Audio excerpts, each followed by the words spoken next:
Hello and welcome दोस्तों, एक बार फिर से स्वागत है हमारे आज के इस वीडियो में। और आज के इस वीडियो में बात करने वाले हैं पॉकेट लोन एप्लीकेशन के बारे में। जी हाँ दोस्तों, पॉकेट ली नाम की एक personal loan application play store पे बहुत ही महीनों से है और बहुत लोगों का कमेंट आ रहा था कि क्या हम लोग इस एप्लीकेशन से लोन ले सकते हैं और अगर लोन का पेमेंट नहीं कर पाते हैं तो फिर हमारे साथ क्या होता है। तो चलिए दोस्तों, वीडियो को करते हैं हम लोग शुरू। तो वीडियो को शुरू करने से पहले हमारे चैनल पर नए हैं तो चैनल को जरूर से ज़रूर सब्सक्राइब कर दीजिएगा। तो बात करते हैं सबसे पहले पॉकेट ली लोन एप्लीकेशन के बारे में। तो क्या ये रियल एप्लीकेशन है या फिर फेक एप्लीकेशन है। तो सबसे पहले जब आप इस पर साइनअप करने जाएंगे तो साइनअप में लगभग आपको 2 दिन का समय लग जाएगा। उसके बाद आपको लोन के लिए अप्लाई करना होगा, जिसमें 3 से 4 घंटे का टाइम लगता है। इसके बाद आपको लोन जो है आपके अकाउंट में क्रेडिट कर दिया जाता है। लोन के अमाउंट जो है वो 500 रुपये से लेकर 10,000 रुपये तक हो सकता है। वो डिपेंड करता है आपके सिबिल स्कोर पे और आप इस एप्लीकेशन को कितने महीने से यूज़ करें उस चीज़ पे। और बहुत जगह ऐसा भी देखा गया है कि बहुत लोगों का लोन जो है वो सक्सेसफुल नहीं हो पाता अगर उनका सिबिल स्कोर ख़राब होगा तब। और यहाँ पर आपको हमेशा टाइम पे लोन मिलेगी, अभी जरूरी नहीं। कभी कभी क्या होता है कि आप लोन वापस पे कर देते हैं तो आपका जो अकाउंट है वो भी ब्लॉक हो जाता है। तो यानी कि ये एप्लीकेशन जो है हमेशा आपके लिए काम नहीं करेगी और ना ही हमेशा आपको लोन प्रोवाइड करेगी। 50-50 चांसेस है कि इस एप्लीकेशन से आपको लोन मिल भी सकते हैं और नहीं भी मिल सकते हैं। और बहुत ज़्यादा लोगों ने कमेंट ये भी किया था कि अगर हम लोग इस एप्लीकेशन का लोन नहीं पे कर पाएंगे तो फिर क्या क्या प्रॉब्लम जो है हम लोगों को फेस करनी पड़ेगी और उन सब प्रॉब्लम का सॉल्यूशन कुछ बताने के लिए। तो चलिए हम लोग बात करते हैं सबसे पहले कि अगर आप लोग इस एप्लीकेशन का लोन जो है वो पेमेंट नहीं कर पाते तो फिर आपको क्या क्या दिक्कतें फेस करनी पड़ सकती है। तो सबसे फर्स्ट जो आपको दिक्कत फेस करनी पड़ेगी वो यहाँ पर ये होगा कि जो आपको कॉल्स है वो लगातार आते रहेंगे। जी हाँ दोस्तों, कॉल जो है वो हमेशा आते ही रहेंगे और वो कॉल्स आना कभी भी बंद नहीं होते हैं।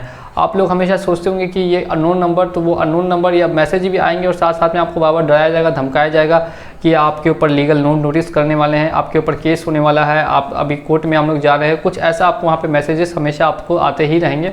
लेकिन यहाँ पे आपको डरने की ज़रूरत नहीं है। इन लोगों का काम है कि आपको रिमाइंडर भेजते रहना ताकि जो है आप लोग लोन का पेमेंट कर दें।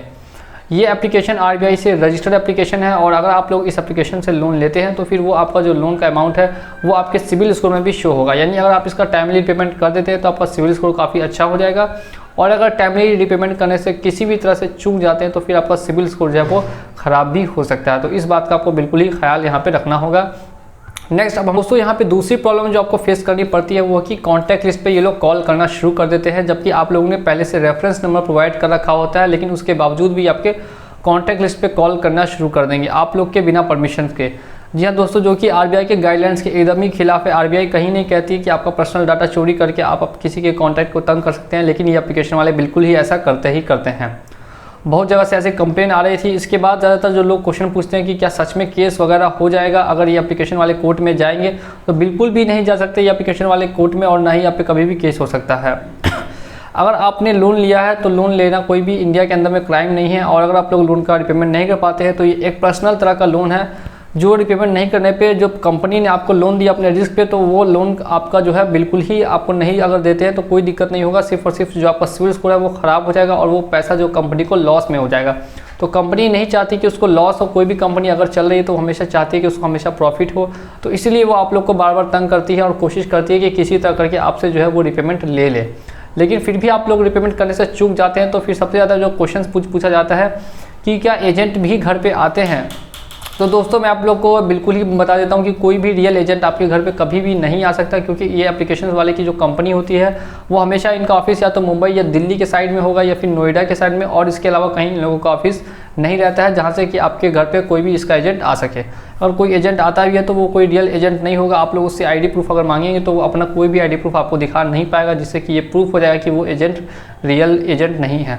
नोटिस की बात करते हैं, जो लीगल नोटिस भेजा जाता है तो वो कोई भी दोस्तों लीगल नोटिस नहीं होता है। वो एप्लीकेशन की तरफ से नोटिस को एडिट करके आपके घर पे सेंड किया जाता है एज अ रिमाइंडर कि आपका जो इतना लोन ड्यू है वो आप टाइमली पेमेंट कर दें, नहीं करने पे फिर आपके ऊपर कार्रवाई की जाएगी। तो ये कुछ जो आपको यहाँ पे प्रॉब्लम्स आ सकती है, कुछ ऐसी आपको एप्लीकेशन की तरफ से देखने के लिए मिलेगी जो मैंने आपको पहले यहाँ पे बता दी।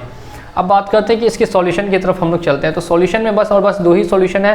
फर्स्ट केस में आप टाइमली पेमेंट कर देते हैं तो फिर ठीक है, लेकिन नहीं पे कर पाते तो आपको चार्जेस के साथ पे करना पड़ेगा। और अगर रिपेमेंट बिल्कुल ही नहीं करना चाहते तो बिल्कुल ही नहीं कीजिए, लेकिन फिर आपको ध्यान ये रखना है इससे आपका जो सिबिल स्कोर है वो काफ़ी ज़्यादा ख़राब हो जाएगा। जी हाँ दोस्तों, और एक बार अगर आपका सिबिल स्कोर काफ़ी ज़्यादा लो हो गया तो फिर इन फ्यूचर में किसी भी तरह का आपका मेडिकल लोन या पर्सनल लोन के लिए आप बिल्कुल भी अप्लाई नहीं कर पाएंगे और ना ही आपको वो कभी अप्रूव हो पाएगा। तो उम्मीद करता हूँ कि वीडियो आपको इन्फॉर्मेशन वाला लगा हो। तो वीडियो को एक बार लाइक कीजिए और हमारे चैनल पर अगर नया है तो चैनल को सब्सक्राइब कर दीजिए। मिलेंगे अगली वीडियो में बहुत जल्द।